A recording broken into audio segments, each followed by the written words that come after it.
Hello, everyone. We've got a big announcement today to share with you, and I just wanted to go live and talk about it briefly. And then, in addition to that, we're going to discuss a bit about an important topic that impacts those of us in the technology profession. It impacts everybody, but certainly it impacts those in the technology profession as well.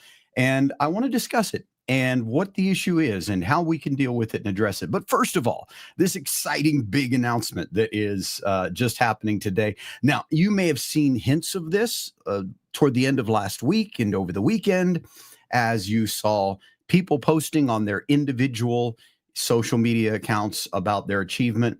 And we appreciate that and fully understand it. We're generally a few days behind in the official announcement of things, but here you go. Just a few minutes ago on the CWNP X account, we posted the following. Congrats to CWNE 600. Larry is the 600th CWNE. Now, we actually have about 603, so there are a few more that announcements will be coming out about in the coming days, but we're just very excited every time we hit a new milestone. A couple of years ago, we hit the 500 milestone and now the 600, and I can tell you there are several in the queue being processed, and the CWNE group is growing. So make sure you welcome Larry and other CWNEs to the CWNE community. If you are a CWNE, when you see them posted on social media accounts, including, of course, LinkedIn and Facebook and X and wherever else you might end up being and seeing these posts, because that, of course, helps people to feel welcome to the community. But one of the reasons that I'm so excited, not only about CWNE 600, and for that matter, 597 and 532 and 603 and 215. I'm excited about every new CWNE that comes because I understand the effort that goes into becoming a CWNE. It is no easy task.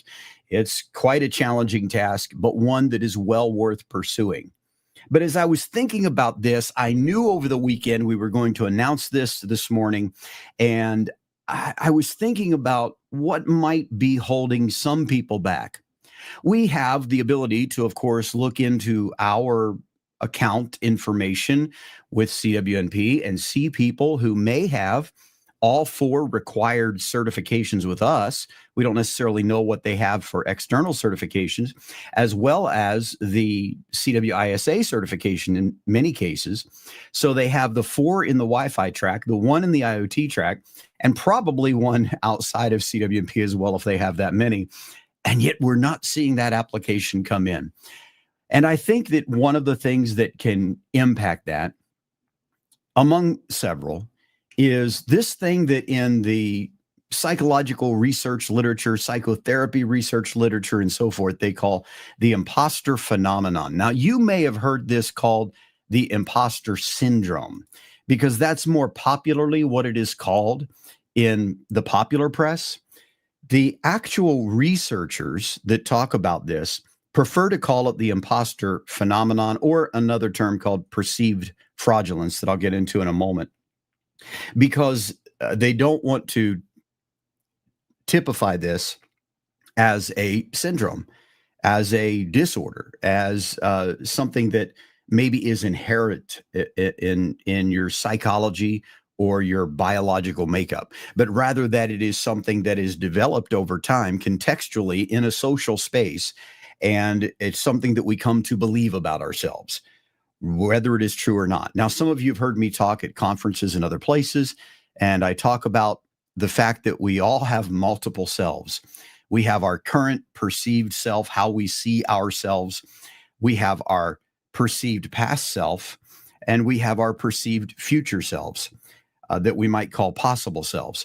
The reality is that there's a real self, there's who you really are, but that might not match up with your perceived self. And the same is true for your past selves. So you have a perceived past self, but that doesn't mean it's your true past self.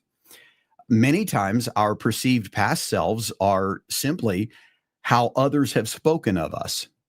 And we have accepted that as who we were, which then pours into our perceived self currently, how we see ourselves now. So many times the way we perceive ourselves is how we've perceived others perceiving us.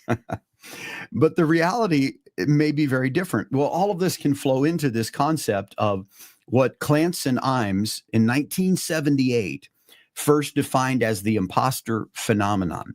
Now, they noticed this among high achieving women, particularly. So, in other words, they looked at women who had achieved a lot, but they perceived themselves as imposters. And they felt that because their research that they had performed up to that point seemed to show that this was dominant among women specifically and not as much among men. But later research found that in some of the research studies, it was more common among men than among women. And then in some studies, it was more common among women than among men. And the overarching research seems to indicate that it is common among people, and that in some professions, it is more common among women than men. And in others, it's more common among men than among women. And what it tends to be, it seems, that is that if the profession is dominantly male, then the women in that profession tend to have higher levels of imposter phenomenon. And if the profession is dominantly female, then the men tend to have more of a issue with imposter phenomenon than others. But what is this thing called imposter phenomenon? Well, the later paper by Clance and O'Toole talks about the imposter phenomenon, an internal barrier to empowerment and achievement. And they discuss several factors and issues related to this. But they go on to discuss this covering several different factors. The thing I want to focus on in this particular paper is their section on description of the imposter phenomenon. And they talk about several things. First, the imposter cycle.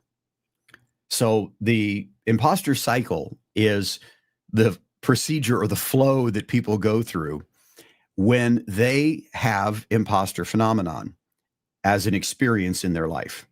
So they give the example, the person faces an exam, like maybe going before the CWNE board, and they experience great doubt or fear. They question whether or not they'll succeed this time. They may experience anxiety, psychosomatic symptoms, nightmares. They work hard and over-prepare, or they procrastinate and then prepare in a frenzied manner. They succeed and receive positive feedback, and the whole cycle is reinforced. They may have the superstitious belief, I must suffer in order to succeed. Now, where could that thinking come from? I'm not inherently good enough. I'm an imposter. And so I've got to work harder than others or differently than others, or I need to be challenged in ways that others do not. I'm imposing suffering on myself on the success journey. And because I impose that on myself, and then I do the things that I've imposed on myself, and then I succeed, it further reinforces, I must actually be an imposter because I had to do all that extra stuff to succeed and others don't. But did I? I don't know. I've never tried it without all that self-imposed suffering. So I don't really know if I would have succeeded had I not done that. And then there's introversion as a facet. Introverted persons are more likely to have high imposter phenomenon scores because we think internally a lot more if we're introverted versus extroverted. There's dread of evaluation. She hypothesizes that others will know all that she doesn't know. I'll be exposed. The terror of failure, very afraid of the shame and humiliation associated with looking foolish. I don't want to submit that CWNE application because what if I'm turned down? We have now over 600 CWNEs, and guess what? Many of them earned their CWNE on their second application. That's perfectly okay. And you know what? Most of the time, when they did not gain approval for the status on the first application, it had nothing to do with their technical ability. It was just their presentation in their essays, their explanation, in other words, of their technical prowess needed tuning. And when they tuned it, they were approved the next time. So it didn't have anything actually to do with their inherent ability. they weren't an imposter. It instead had to do with their explanatory capabilities.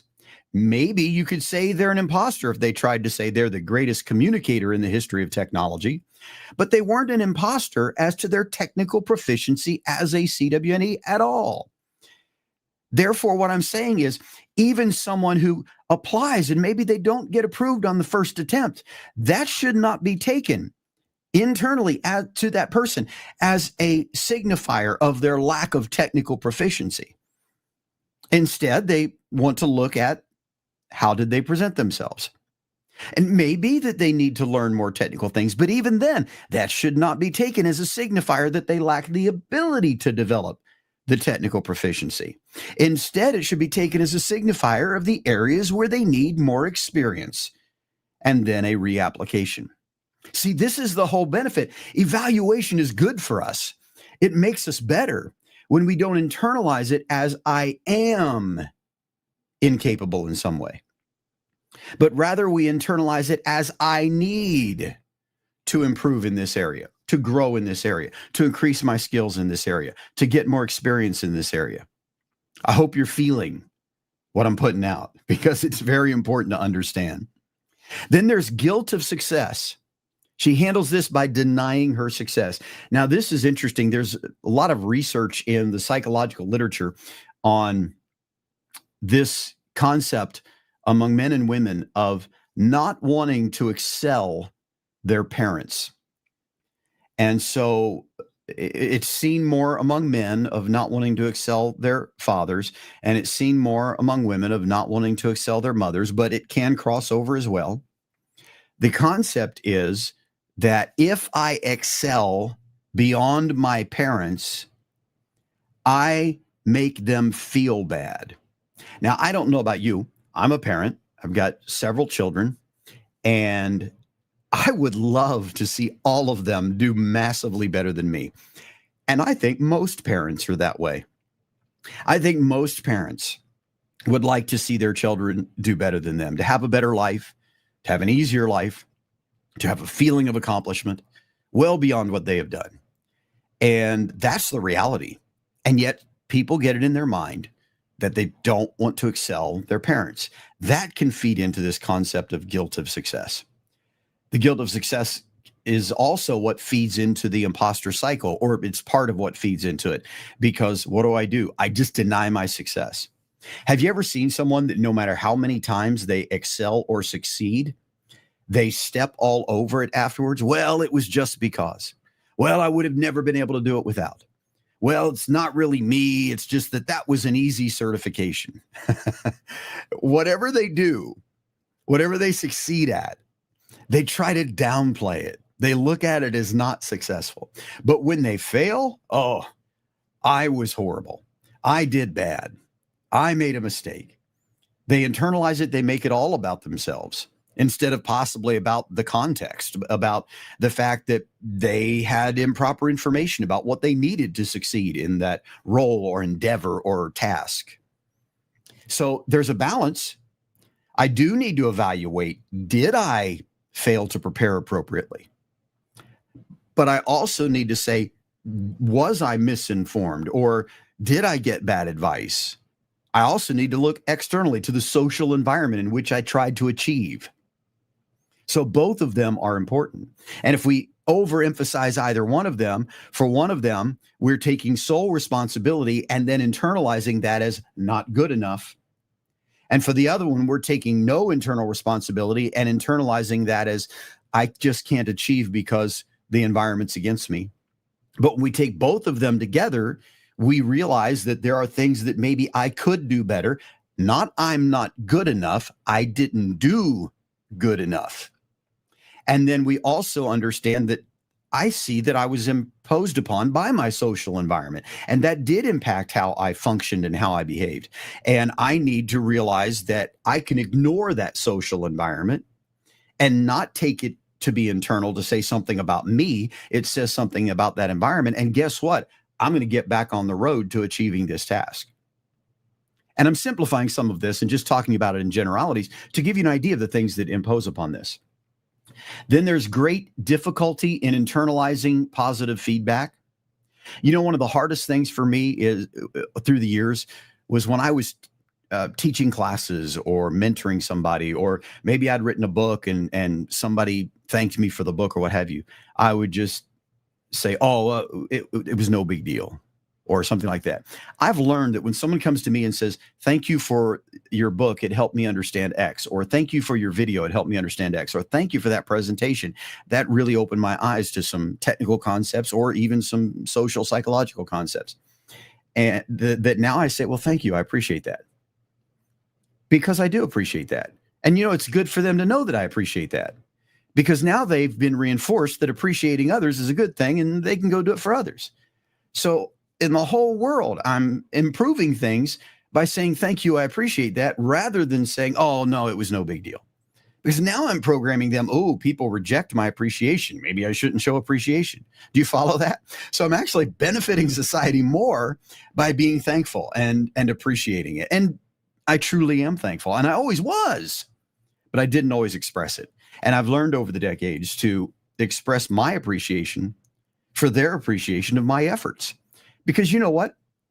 I have worked hard for things. If I talk about topics like I'm talking about right now at a conference or something, I talk about more of the soft side of technology.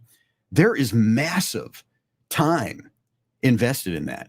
Not necessarily right before that one presentation, but I have spent thousands, I guarantee you, well over 10,000 hours, probably over 15,000 hours of my life over the last 30 years, not reading, popular press books, but reading research papers, reading books written by researchers on social psychology, and personal psychology, interpersonal psychology, communication skills, influence and persuasion, again, from scientific research, all of this.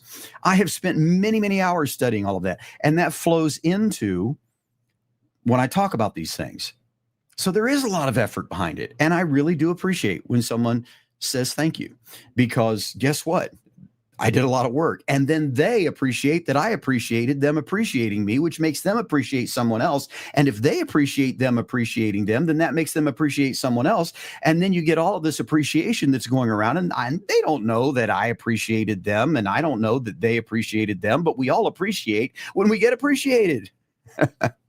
And we need to learn to internalize it and communicate it and move with that. Now, there's more.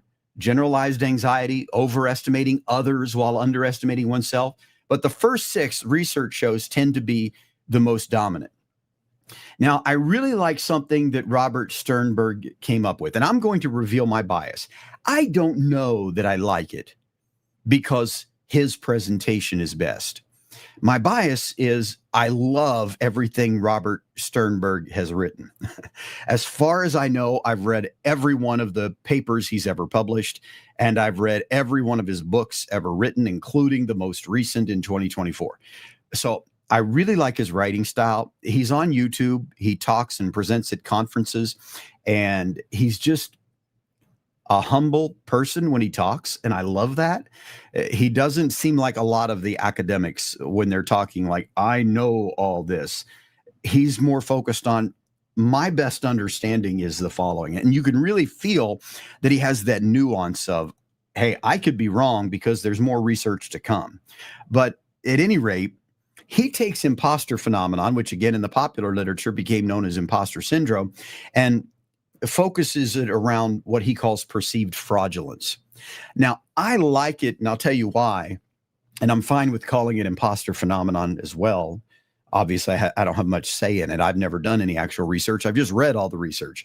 But the reason I like it is because it uses the word perceived right in the name. Perceived fraudulence. And it's self-perceived, by the way, not that others perceive you as being a fraud. You perceive yourself as being a fraud. And that's really why I like it, because it's the way you see yourself. I'm not worthy of being a CWNE. I'm not worthy of being scheduled to give a presentation at WLPC on a wireless topic. I'm not worthy of writing a blog post for CWNP.com. Yes, you are. You have a perception and a perspective on the technology. And here's the funny thing. I've probably read or heard talks I don't know, at least 150 or more on WPA3 alone, as an example. And in almost every one of them, I've heard something new, something different. Not necessarily the technical details of the way the technology works, looking at simultaneous authentication of equals, or what's the difference between WPA2 enterprise and WPA3 enterprise, and those technical details. Not necessarily that, but the way people look at it, because they're coming at it from a specific environment or set of environments they've worked in and had to deal with implementing that technology. And it impacted their thinking on it. And then they had insights that maybe none of the rest of us had ever thought of before. So what you should do is, instead of perceiving yourself as fraudulent because you're comparing yourself with someone else, maybe you're comparing yourself with a well-known speaker in the Wi-Fi or wireless technology space. Maybe you're comparing yourself with someone who, in the wireless technology space, their name is mentioned and 6 or 7 out of 10 people know who they are. Why are you doing that? They have a different career trajectory than you. You have yours, and you bring value. So perceive yourself as valuable for the perspective and the context from which you come, that you are bringing to the table. You're only going to see yourself as a fraud if you say, I must be exactly what that other person is, or I am not valuable. I don't need another me in the world, and neither does anybody else. I need you in the world, and for you to bring your perspective and shine light on things we haven't seen. If you've ever sat in a conference presentation and heard somebody speaking on a topic and you wondered why they didn't say X, then let me ask you a question. Why aren't you saying X? If you've heard 7 presentations on a topic and no one's ever brought up a certain thing that you think is important, and you keep saying, why aren't they bringing up that thing I think is important? Maybe their flashlight has never hit on that area of the dark. And we in the community need you to step up and shine that flashlight. I have loved watching some people in the community really grow. And I'm not going to mention names because I want them to keep going. They're growing. They're moving, they're producing content online, or they're doing whatever it is that they're doing to shine light on topics in the space. I'm not going to mention their name because I actually know some of them to be introverted, and I know they're pushing themselves beyond their boundaries to go out and do what they're doing. And I am excited to see what they're doing. And guess what? They are bringing perspectives we've never seen, and some of them are young. A lot of us in the wireless community that people look at and say, oh, I need to listen to them. We're old, and old people bring extreme value. Don't get me wrong. They bring extreme value. They bring wisdom. But guess what? The young people bring extreme value. They bring insights. They bring a challenge. They come in there and say, you know what? You're not even looking at it from this perspective. Why not? That is amazing. And we need people that do that. So don't perceive yourself as a fraud. Perceive yourself as different, and that's perfectly okay. And then bring your difference to the table and shine light in the areas of darkness that we haven't seen before. You can probably tell I feel passionate about this stuff. Examining the imposter profile, is there a general imposter characteristic? I really encourage you to look into, if you're a person who reads research like I do, look into the stuff that Fabio Ibrahim has written in the past few years. Some really good stuff on imposter phenomenon. And that's why I'm showing you this. And his dissertation is available online. The construction and validation of the imposter profile, an instrument for the multidimensional measurement of the imposter phenomenon. And not going to go into more detail on this here, but I want you to know these resources are available. And I'm going to wrap up this impromptu live stream. Again, we're excited about CWNE 600, but I want to give you something to think about that might help you break out of the imposter phenomenon, move forward on your CWNE journey, or take other action. And I encourage you, before I talk about adaptive intelligence, and yes, you can see the name Robert Sternberg. Before I talk about this, take action today. So, if you've thought I was going to do this certification and go all the way through to CWNE, and I did my CWNA, but I'm just not sure I can do more. Take some action today to get that next certification. Or maybe you're not doing certification with CWNP right now. Maybe you're doing it with someone else. What's the action you can take right now to move forward? Maybe you thought about speaking at a conference and you just never applied. Go pick a conference and look for their processes to speak at the conference and apply. You wanted to write a book. Take your topics, submit them to editors to acquisition editors at different publishers and publish. Or take a smaller step. Write a blog post, send it into us at CWNP. Get published there. If you've thought about doing your own blog, but you're just hesitant, you don't know if you want to do that whole process, write one post, take an action. Overcome that I'm not good enough feeling. What is the action you can take right now, today, to break out of the imposter phenomenon, to break out of the perceived fraudulence that you have of yourself and say, no, I'm just as good as Tom Carpenter. I'm just as good as anybody else that anybody knows in the space. And I can do. Tom Carpenter came from West Virginia. Tom Carpenter grew up a poor boy in West Virginia. We stood in, we called them the cheese lines when I was growing up in the 1970s and early 1980s. And we called them that because ever so often, I don't know if it was once a month, once every 3 months, we would go to the city park in Parkersburg, which was about 15 minutes from the holler that we lived in Belleville, West Virginia. We would go to the city park in our old rusted out, beat up vehicle that barely ran and that a dad in my memory was working on at least once a week. And that was every vehicle we had. And so we would drive to that city park. We had the paperwork proving we were poor, and we'd get in this long line with other folks. And we'd go up there and they would hand us a block of cheese. It was about a foot long, and it was about the size of a cheese slice, square. It was about a foot long. And so one thing that all poor people had in their house, and I'm sure other people did too, back then, because you could get cheese a lot in this way, was a cheese slicer. And the reason we had a cheese slicer is because that's how we got our cheese. And I remember grilled cheese, and I still love grilled cheese because of that. We also got peanut butter, came in a big gallon tub, and we got powdered milk. Ugh, that stuff was horrible. It was like water with a little bit of nastiness in it. And so I grew up in that environment in West Virginia. And I thought, back then people, I don't know, some countries it probably still happens, but in the US, we don't see it much anymore. Back then people would pull into a gas station and someone else would pump their gas. Now you don't hardly ever see that in the United States.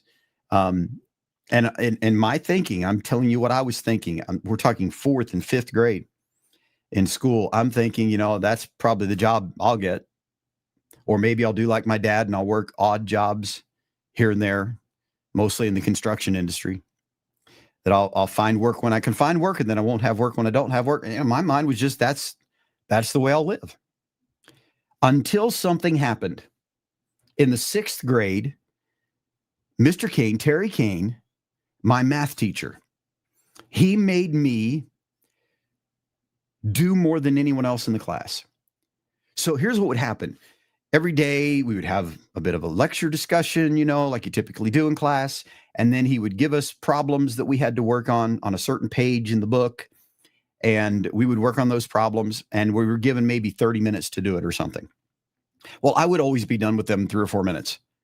And to me, all of this was easy. I wasn't really thinking and realizing that to me, all this was easy, but I would zip through them, be done. Then I'm just sitting there staring at emptiness. And without fail, Mr. Kane would come over to me, turn my book to the back of the book where there were extra practice problems. And he would have me do 5 or 6 times as many math problems as other people in the class, because everyone else was just doing the regular ones. And I did not like that man. But then what happened was toward the end of the year, he came to me and he said, I want to give you a special opportunity. I want you to go represent our school, Lubeck Elementary School in Lubeck, West Virginia. I want you to represent our school at the statewide math field day. I believe it was statewide. It might have been countywide. I'm getting old. Might have only been countywide. But anyway, he wanted me to represent the school at the countywide math field day. I would have a hard time believing it was countywide, just given the number of people that were there. But at any rate, I went to this math field day and I won tons of first place ribbons. I remember that we had a written test was one of the events. And there were a bunch of us in the class, maybe 25, 30 students that were in that particular contest. And we were given a certain amount of time to take the test. And I took the test. I was done with it. And I look around and I see that most other people are still on page one. I'm thinking, oh, mess this up. And I handed in to the examiner. And we didn't know our results. It's just you turn it in. And then at the end of the day, they're calling out people who won things. And there was like this big jar where you had to estimate the number of M&Ms. And you got to keep it if you got the closest. Let's just say I went home with a big jar of M&Ms. There were other things throughout the day, and I kept getting called up. First place, second place, first place, third place. And then that exam, because I had remembered in the exam thinking, yeah, I really messed that up. I went real fast and I'm done. They called me up first place and the only student of all those that competed. And we were just one session of multiple, the only one that aced it, got every question right. Now, I'm not going to tell you that during that year, I started liking Mr. Kane. Do any of us as students in school like the teacher that makes us do more work? But I'm going to tell you, my self-perception started to change.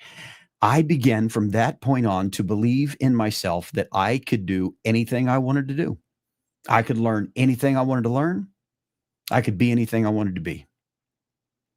It changed my life. Nothing changed about my biology. Nothing changed about my social context. I was still growing up poor in West Virginia.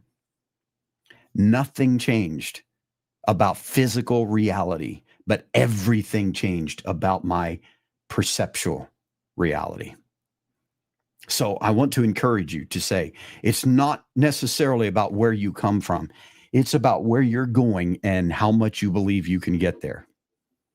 Now, I want to close out with Robert Sternberg. He is, again, one of my favorite authors on intelligence, particularly. He's written a lot on intelligence, but he talks about adaptive intelligence. He talks about a triarchic view of intelligence in some of his other research. He talks about successful intelligence. He talks about creativity and wisdom, just a lot of really good stuff that Sternberg has talked about from a research-based perspective. Really, really interesting stuff. But his adaptive intelligence model is focused on three kinds of intelligence. And I'm going to scroll down here and talk about it to you. So with adaptive intelligence, you're looking at creative skills and attitudes. Creative skills and attitudes. The second category is analytical skills and attitudes. And the third category is practical skills and attitudes. So I want you to think about this. He talks about wisdom-based skills and attitudes as well, but that's kind of an overarching umbrella that grows along with the other three or works along with the other three. So I'm going to leave it at those three. Creativity, analytical, practical. Have you ever looked at yourself and said, well, hey, I'm not a genius. Are you not? Maybe you're a practical genius. Maybe you're a creative genius. Maybe you're an analytical genius. Who cares what people have historically said a genius is? Who really cares? Howard Gardner, same thing, multiple intelligence theory. And he comes up with different intelligences, right? Kinesthetic intelligence, your ability to work with your body well and do things physically. So who cares what people say? General intelligence, a genius. The genius is the one who thinks of a new scientific theory. Well, maybe the genius is the one who is the first one to dunk from the free throw line. Maybe the genius is the one who comes up with a new form of art no one's ever seen before. Maybe the genius is the one who speaks eloquently and therefore can share the ideas of others that they didn't come up with and communicate them well so that people understand them.